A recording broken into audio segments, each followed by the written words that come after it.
오늘은 예수님의 가르침, 예수의 가르침이라는 말씀의 제목을 가지고 함께 은혜를 나누도록 하겠습니다. 오늘은 사순절 네 번째 시간이고요. 이 사순절 네 번째 시간에는 성경에 나와 있는, 신약 성경에 나와 있는, 특별히 복음서에 나와 있는 예수님의 메시지, 예수님의 가르침이 어떠한 것인지를 좀 살펴보고 함께 은혜를 나눴으면 좋겠습니다. 세상에 이제 많은 나라들이 있습니다. 전 세계에는 200개국이 넘는 수많은 나라들이 존재합니다.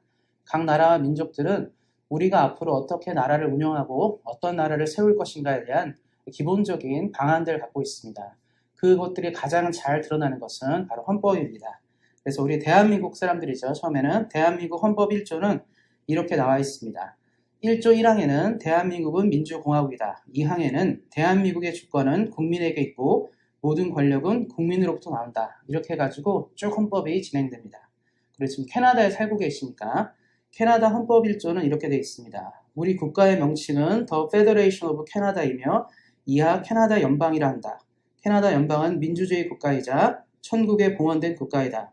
캐나다 연방의 주권은 하나님께 있지만 전 권력은 하나님이 권력을 위임한 국민으로부터 나온다. 이렇게 되어 있습니다. 두 나라가 조금 비슷하면서 다르죠. 한국 같은 경우는 우리나라는 민주공화국이고 모든 권력과 권한은 주권자인 국민에게 나온다. 그래서 한국 사람들에게 국민들이 가장 위대하고 중요하다고 얘기하고 있고, 캐나다 헌법은 좀 저도 읽어보면서 재밌었습니다. 캐나다도 이제 민주주의 국가이기 때문에 국민에게 모든 권한이 있고 이렇게 시작할 줄 알았는데, 아무래도 처음 출발할 때는 기독교 국가였기 때문에 처음부터 출발할 때는 민주주의 국가이지만 천국에 하나님 나라에 봉헌된 국가다. 이렇게 써있고, 그 다음에는 캐나다 연방의 주권은 사람에게 있지 않고 하나님께 있지만 하나님이 직접 통치를 하실 수 있는 건 아니기 때문에 그 모든 권력은 하나님이 위임한 백성으로부터 나온다. 이렇게 시작하고 있습니다. 그러니까 캐나다 이제 헌법은 처음부터 이 나라는 기독교 국가라고 얘기하는 것이죠. 아마 캐나다에 사시면서도 이 내용은 모를 것 같아요. 그러니까 여러 종교들이 모여 살지만 정말 이 나라가 첫 출발부터 이런 가운데 있구나를 아는 사람은 적을 겁니다. 제가 이제 두 나라의 헌법 첫 번째 조항을 읽어드렸지만 세상의 많은 나라들의 헌법 조항을 보면 재밌더라고요. 우리가 이제 흔히 말하는 공산주의 국가들 있죠. 뭐 중국이라든가 이런 나라들 보면 노동이 들어가 있더라고요. 노동자, 노동의 가치 이런 게 있고, 또 대부분의 나라들은 또 자유와 또 평화 이런 내용들이 여기에 들어 있습니다. 그 얘기는 뭐냐면 우리가 민족들이 국가를 이루고 국가를 성장시키고 출발시킬 때 이 모토를 정하는 거예요. 이 나라는 앞으로 이런 방향으로 갈 것이다. 그러니까 이 나라의 국민이 되는 사람은 이 헌법 조항에 의해서 나라가 운영되는 것을 알아야 한다고 얘기하고 있습니다. 근데 저도 그렇지만 아마 성도님들도 비슷할 거라 생각합니다. 대한민국 국민으로 살면서 대한민국 헌법을 전부 다 읽어본 적 없는 것 같아요. 또 마찬가지죠. 캐나다에 이주하셔서 캐나다 시민권을 갖고 캐나다 시민으로 살아가지만 어떻습니까? 캐나다의 헌법 내용들을 다 알진 않죠. 그렇기 때문에 우리가 이 나라에 맞게 우리나라가 원하는 방향에 맞게 살아간다는 것이 무엇인지를 잘 모를 때가 많이 있습니다. 그런데 우리가 하나님 나라의 백성이다, 천국 백성이다, 예수를 믿는 사람으로 살아간다, 이런 얘기는 굉장히 많이 하는데 마찬가지인 것 같아요. 천국의 헌법을 우리가 모르기 때문에 그럼 우리는 어떤 가치를 가지고 어떠한 마음을 가지고 살아가야 될지에 대해서는 잘 모른다는 겁니다. 그래서 뭐 구약시대 이스라엘 백성은 자신들이 하나님의 백성이니까 율법을 많이 있었죠. 율법을 따라 살아야 된다. 뭐 또 여러 가지 것들을 얘기했습니다. 하지만 우리가 신약시대에 와서 예수님이 이 땅에 오시고 나서 그렇다면 이제 예수님 오신 이후에 예수를 믿는 사람, 하나님 믿는 사람, 천국 백성은 어떠한 가운데 살아가야 되나, 어떠한 정신을 갖고 돼야 되는지, 살아나야 되는지에 대해서는 많이 생각해 보지 못한 경우가 많이 있습니다. 그래서 제가 오늘 이제 읽어드린 것은 마태복음 7장 맨 마지막 부분인데요. 사실 오늘 내용들을 전부 이해하려면 마태복음 5장부터 이어지는 산상수훈을 전부 읽으셔야 되고 이해하셔야 됩니다. 아마 우리 사순절 기간에 성경 통독 목록 이제 구간에 이 부분이 있었기 때문에 아마 다 읽으셨을 겁니다. 바로 이 산상수훈은 하나님 나라의 헌법이고 하나님 나라의 대헌장입니다.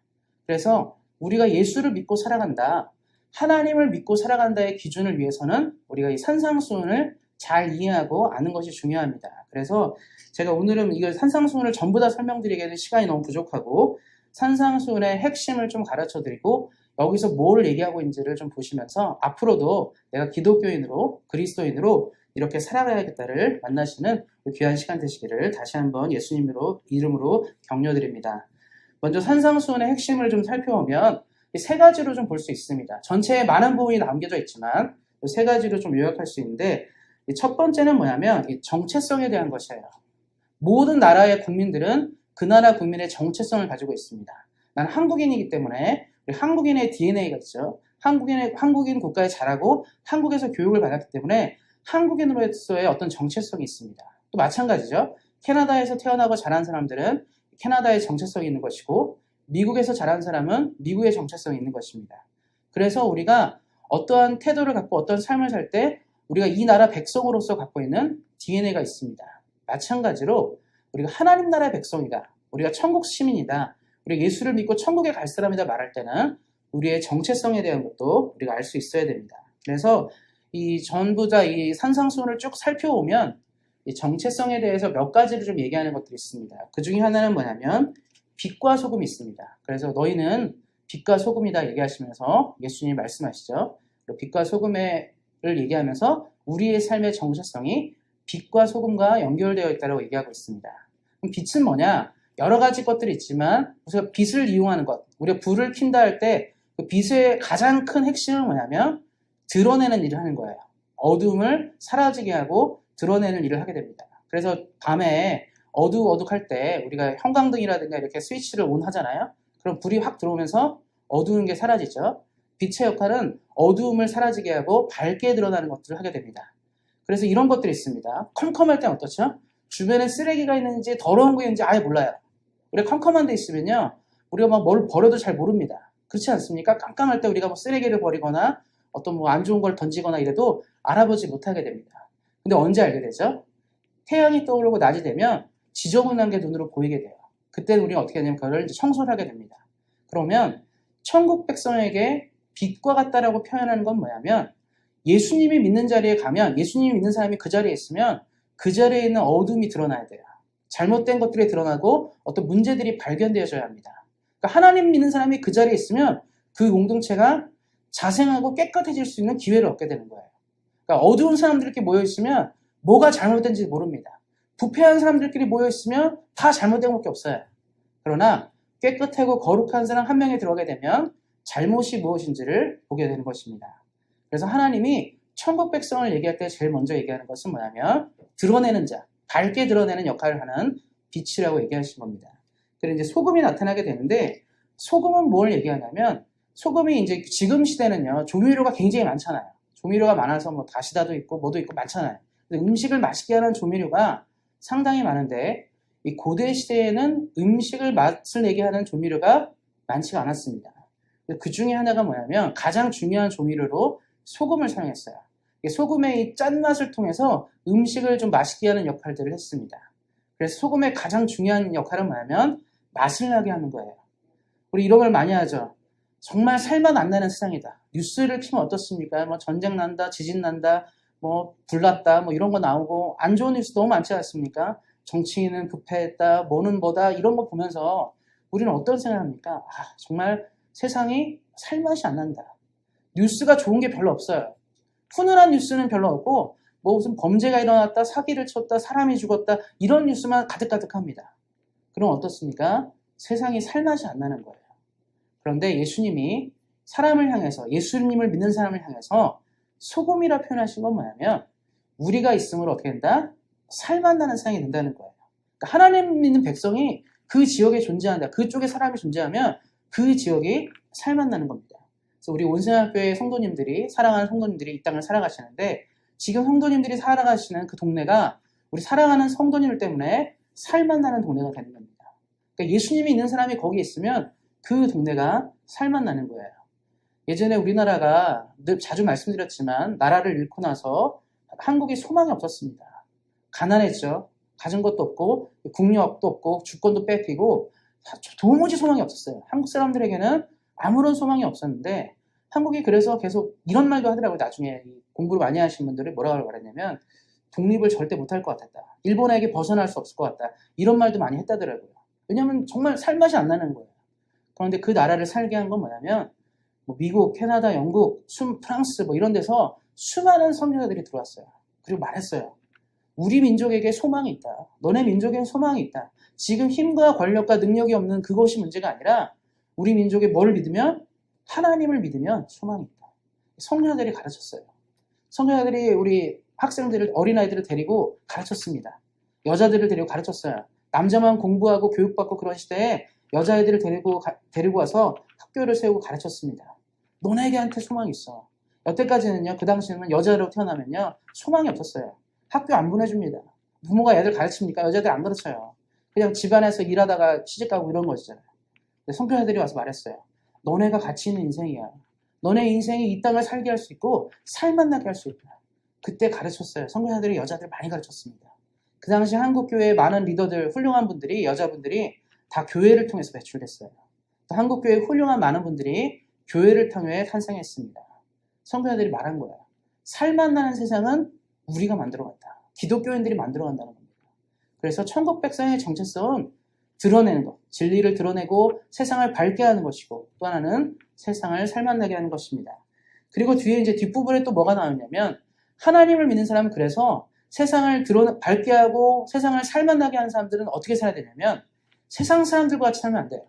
그래서 예수님이 그러죠. 넓은 길로 가지 말고 좁은 길로 가라. 예수님을 믿는 사람답게 살아가라는 거예요.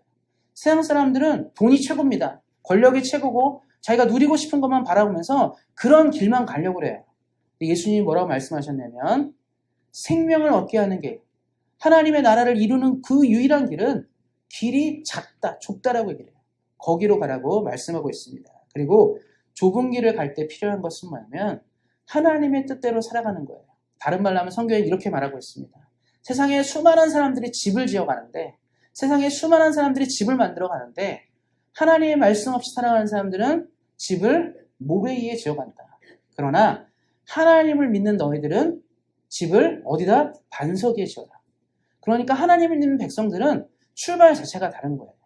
세상 사람들은 아까도 말한 것처럼 모든 국력과 힘은 국민에게 나온다. 우리는 모든 걸 가지고 있다. 백성이 중요하다, 소중하다, 왕이 중요하다, 소중하다 이런 싸움을 하고 있을 때 예수님이 말하는 건 뭐냐면 그런 싸움을 하는 게 아니야. 우리는 우리가 있으므로 세상이 진리를 만나고 세상이 살맛나게 하고 하나님의 말씀 앞에 좋은 집을 지어가는 사람들이다. 그래서 산상수훈을 읽으실 때 우리가 천국 백성이라고 말할 때 이 점을 꼭 기억하셨으면 좋겠습니다. 그래서 우리 사랑하는 성도님들이 우리의 정체성, 하나님의 백성으로 이 땅을 아름답게 살아가시기를 예수님의 이름으로 축원드립니다. 그리고 이제 이어서 그럼 이 정체성을 잘 이루어가며 살기 위해서 필요한 게 뭐냐? 이 정체성을 유지하면서 튼튼하게 살아가는 비결이 뭐냐 말할 때 성경은 또 하나를 얘기하고 있습니다. 말씀과 기도를 얘기하는데 말씀과 기도에 대해서 예수님이 또 말씀하셨어요. 말씀을 지키고 사는 삶, 기도를 어떻게 해야 되는지를 산상수훈에 이야기하고 계십니다. 근데 이제 문제는 뭐냐면 당시 사람들이 말씀 많이 봤거든요. 유대인들 같이 말씀을 많이 보는 민족이 없습니다. 유대인은 율법을 사용해서 구약 성경을 외우다시피 공부를 해요.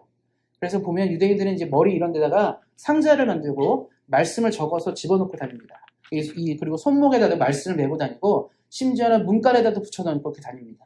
그러니까 말씀이 생활화된 사람이에요. 말씀을 외우고 묵상하고 이런 것들이 생활화된 사람들에게 예수님께서 말씀을 더 강조하셨어요. 말씀대로 살아야 된다. 그럼 이게 무슨 말이냐면 자꾸 많은 사람들이 신앙을 형식적으로 해요. 야, 나는 성경을 몇 도겠다. 10도겠다. 20도겠다. 여기에 초점을 맞춥니다. 나는 성경을 몇 구절을 암송한다. 나는 성경을 누구보다 많이 보고 많이 암송하고 많이 안다라는데 점점 시대가 초점을 가지고 있습니다. 근데 예수님이 말하는 건 뭐냐면 성경이 말하는 정신대로 살아가느냐 살아가지 않느냐에 더 말씀을 많이 하세요. 예수님 당시 예수님이 많이 얘기한 게 뭐냐면 이겁니다. 너네가 누구든지 살인하지 말라고 했는데 살인하지 말라고 들었지만 나는 너희에게 다시 말하노니 누구든지 형제를 마음속에서 미워하는 자마다 이미 살인했다. 이 당시 이 말이 당시 유대인들에게 너무 큰 충격이었어요. 나는 성경 말씀을 지키기 위해서 이렇게 열심히 살았는데 예수님은 성경 말씀을 지키는 이것을 말하는 게 아니라 성경이 왜 쓰여졌을까? 성경이 뭐를 말하고 있지? 이걸 얘기하는 거예요.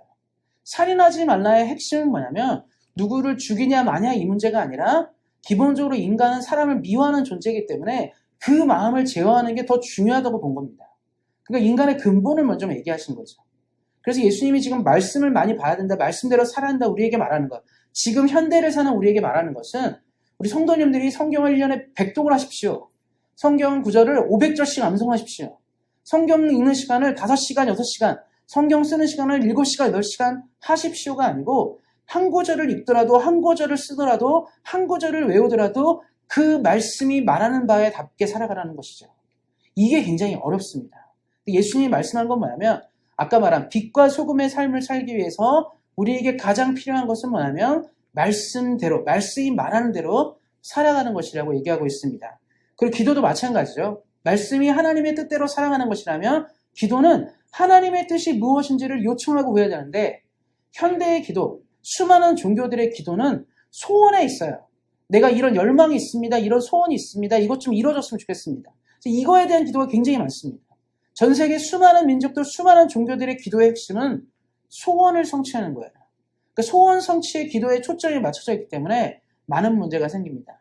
그래서 우리가 이걸 얘기할 때 보통 어떻게 많이 얘기하냐면요. 이제 예를 들 때 유럽 같은 경우는 거의 다 기독교 국가죠. 거의 다 가지고 알바니아 같은 나라 빼고는 거의 다 기독교 국가입니다. 유럽은 다 기독교 국가인데 세상에서 전쟁이 제일 많이 일어난 지역이 유럽이에요. 유럽에서 세계 1차 대전, 2차 대전도 있었고 그 전에 종교 전쟁부터 해서 유럽은 전쟁을 항상 많이 했습니다. 그러면 이제 질문이 있죠. 프랑스인도 기독교를 믿고 영국인도 기독교를 믿어요. 독일 사람도 기독교를 믿고 러시아도 기독교를 믿습니다. 지금 다 기독교 믿어요. 그럼 어떻게 기도할까요? 전쟁이 났습니다. 프랑스랑 독일이 총 들고 싸워요. 하나님, 우리 프랑스를 구원해 주십시오. 하나님, 우리 독일을 구원해 주십시오. 그럼 하나님은 누구 기도를 들어야 될까요? 헌금을 더 많이 내는 나라, 그 나라 기도를 들어야 될까요? 그건 아니잖아요. 영국도 기도하겠죠. 우리를 구원해 주십시오. 그럼 이 기도의 핵심은 뭐냐면 인간은 기본적으로 다 자기랑 관련된 것만 기도하는 거예요. 내 소원을 이루게. 하나님이 지금 이 싸움을 원하는지 안 하는지 이건 물어보지 않습니다. 내가 이기고 싶은 거를 위해 기도하는 거죠. 그래서 예수님이 기도하실 때 항상 말하는 건 뭐냐면 하나님은 인간의 필요를 안다. 하나님은 지금 우리 사랑하는 성도님들의 필요를 아시는 분이에요. 이 사람에게 건강이 필요한지 물질이 필요한지 뭐가 필요한지를 다 아시는 분입니다. 그럼 우리에게 무엇을 기도하라 말씀하시냐면 하나님은 이미 다 알고 계시기 때문에 우리가 기도할 때 하나님의 뜻이 무엇입니까? 하나님 지금 내가 이런 문제가 있지만 하나님이 지금 내 인생을 통해서 내 삶을 통해서 말하고 싶은 메시지가 있다면 내가 듣겠습니다.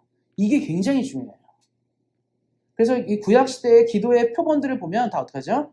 주님 말씀하십시오. 주의 종이 듣겠습니다. 이게 핵심이었거든요. 근데 점점 기도가 변질된 게 뭐냐면 난 돈이 필요합니다. 하나님 나는 뭐가 필요합니다. 뭐가 필요합니다. 이게 너무 많아집니다. 예수님이 그 당시에 그랬죠. 이방인처럼 기도하지 마라. 이방 종교들은 소원만 잔뜩 들고 와서 하나님께 기도하고 간다.